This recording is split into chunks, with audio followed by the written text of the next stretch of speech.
วนพี่เหมือนกันเจ้าฟังเสียงริ่งรีบร้าวที่เศร้าในวันน้องจะลาให้หน้าจากก็ส่วนเด็กมาหานั้นก็ตัดก่อนนี้ตอบจดหมายได้ข่าวดีจงรักเย็นดีชาวไร่ลืมรักเก่าเราไว้สิ่งเยื่อใยลืมลงโอ้เจ้าปล่อยดาวน้อยบ้านนาจากดอกยาไปเป็นดาราสูงส่ง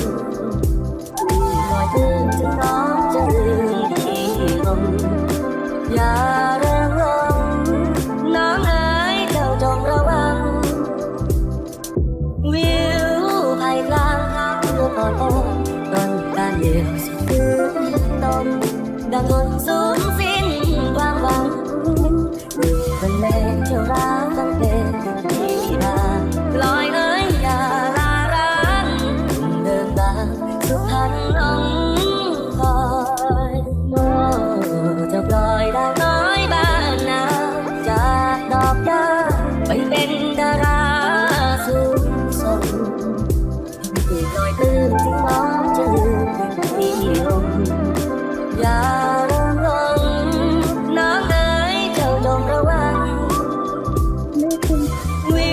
วภายกลางคลองดอกโตต้นตาเดียวสุดพื้นต้นดังคนสูญสิ้นความหวังรีบรรเลงเท่าไร